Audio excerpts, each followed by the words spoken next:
On parle souvent de passion, mais rarement de ce qu'elle entraîne, généralement avec elle, c'est-à-dire le doute.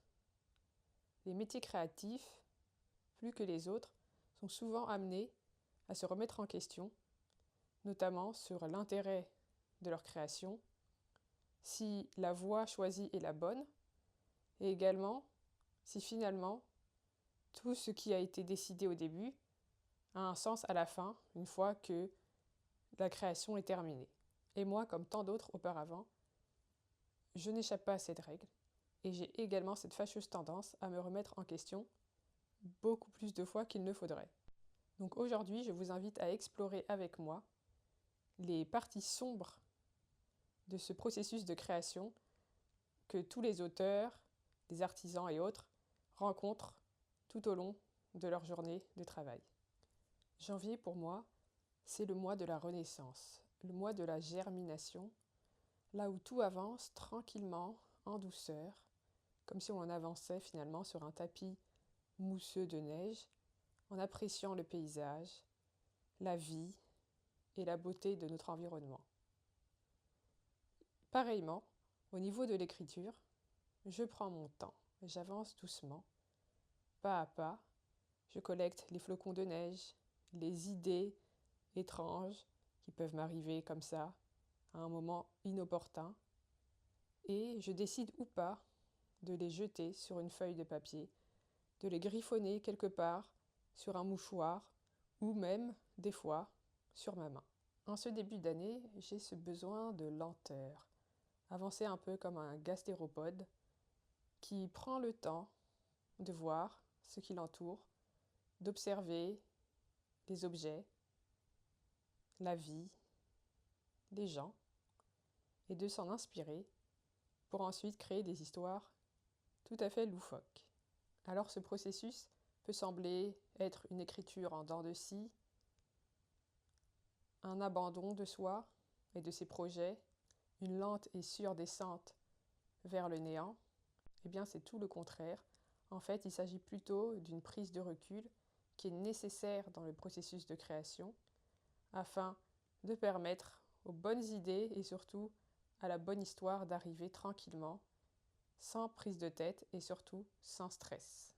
Alors vous l'aurez compris, ce mois de janvier, j'ai décidé d'adopter le mode escargot avec un gros filet de bave qui me suit. Je ne vous dis pas d'où il sort, mais sachez en tout cas que ça va donner des aventures et des histoires merveilleuses. Être écrivain, ce n'est pas un métier de tout repos. Il y a pas mal de choses à faire, que je décrirai dans les prochaines vidéos, mais il y a aussi les doutes. Et dans un travail créatif, je peux vous assurer que quand il y en a trop, ça peut desservir le processus de création, l'avancée d'un roman, et également même des fois entraîner l'auteur dans une spirale descendante d'où il ne peut sortir. Comment cela se manifeste généralement?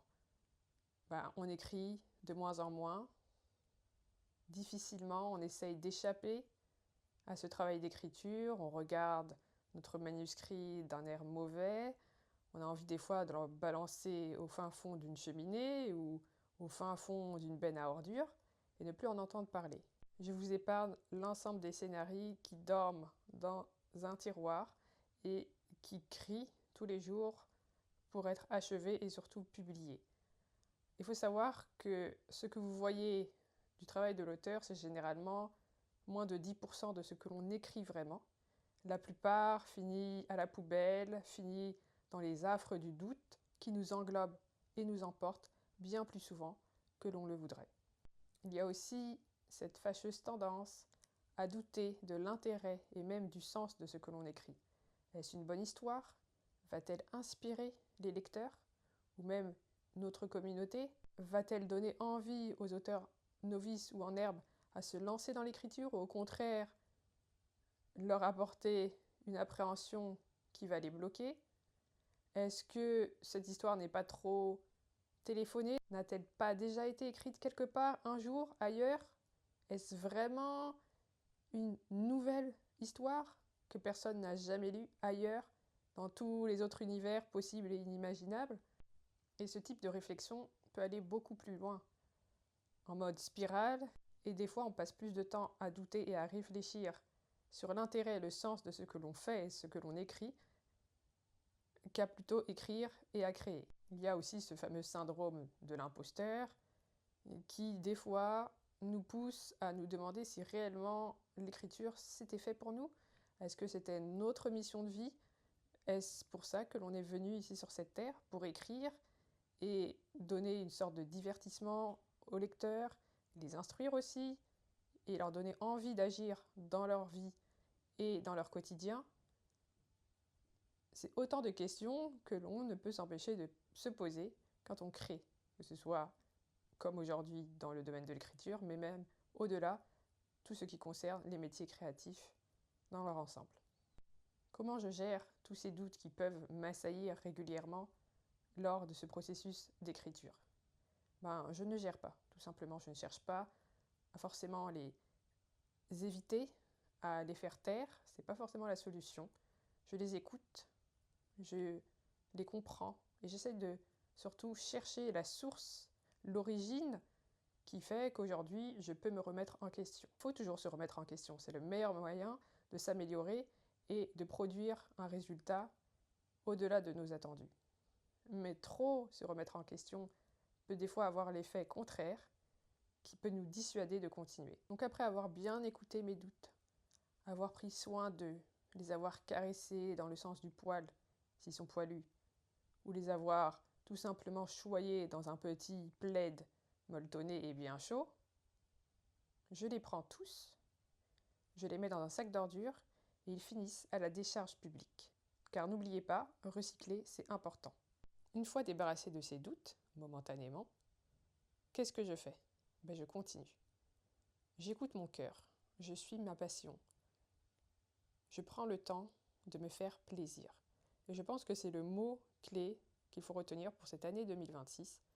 C'est que tant qu'on se fait plaisir, que ça nous fait du bien et qu'on s'épanouit dans cette action, alors on ne peut pas se tromper. C'est la voie que l'on doit choisir. Il faut évidemment éviter de traîner la patte quand on va faire quelque chose. Sinon, ça veut dire que décidément, il ne faut pas continuer sur cette voie. Ça peut entraîner des états d'esprit qui peuvent être très délétères pour notre mental et aussi pour notre corps sur le long terme. Cette année, j'ai donc décidé d'écrire moi, mais mieux. Ça veut dire quoi? Ça veut dire que je ne privilégie pas la quantité à la qualité et tout simplement, je prends le temps d'écrire un contenu, de produire du contenu qui me correspond, moi. Je ne cherche plus forcément à plaire à autrui, à rentrer dans des moules. De toute façon, je ne l'ai jamais vraiment fait. Et surtout, à produire quelque chose qui me correspond, qui est à mon image et surtout dans lequel je m'épanouis durant la création. Il y a aussi des jours où je ne crée pas du tout. Je ne vais pas mentir. Sans faux semblant ici sur cette chaîne, tout est dit. En transparence, il y a des jours où je ne fais rien. Tout simplement, je me lève, je prends soin de moi, je sors, je vis ma vie. Et à la fin de la journée, je n'ai pas écrit un seul mot. Et je ne culpabilise, mais alors pas du tout. Aucunement. Je vous conseille de faire la même chose. Il y a des jours où on a besoin de se détendre, de lâcher prise sur toutes nos activités. Des fois, ne rien faire, c'est se faire beaucoup de bien. Je me suis également délestée de toute cette pression de surproduction sur les réseaux sociaux. Je poste quand j'en ai envie, quand j'ai quelque chose d'intéressant à dire. Je ne suis plus les tendances que tout le monde se met à copier les uns les autres dans un but frénétique d'attirer je ne sais quel type de vision ou de vue ou de suiveur. Ce n'est pas la stratégie sur le long terme qui apportera un bénéfice pour notre création et surtout qui permettra aux créateurs, au-delà même de l'écriture, de faire preuve d'originalité et de différence comparé à tout ce qui se fait déjà. Parce que si c'est pour se copier les uns les autres, au final, on ne crée plus rien, on se copie et on crée un monde fade, sans différence et sans intérêt. Aussi aujourd'hui, si je continue, ce n'est pas parce que l'exercice est facile, bien au contraire, mais c'est surtout parce que je ne sais pas, je ne peux pas faire autrement. L'appel de l'art est beaucoup plus puissant que vous ne pouvez l'imaginer et quand c'est votre vraie passion, vous pouvez vous en éloigner pendant des semaines, des mois, des siècles, vous finirez toujours par y revenir parce que c'est ce que vous avez besoin de faire ici pour exister, pour aider vos communautés autour de vous et également la société actuelle qui en a bien besoin. Ainsi, si vous, créateurs en tout genre, avez vécu et vivez encore dans les affres du doute, sachez que vous n'êtes pas seul. Mais ces doutes sont importants pour se remettre en question, s'améliorer, performer et surtout se rappeler que si l'on est là à écrire, à créer, à innover, à inventer, c'est tout simplement notre mission de vie, notre raison de vivre. La solution pour avancer, c'est de comprendre ces doutes, les embrasser et s'en servir pour rebondir et créer de plus belles choses encore et encore, jusqu'à que les doutes deviennent des leviers pour vos prochaines créations. N'hésitez pas à me donner vos avis en commentaire et je vous dis à très bientôt pour une prochaine vidéo.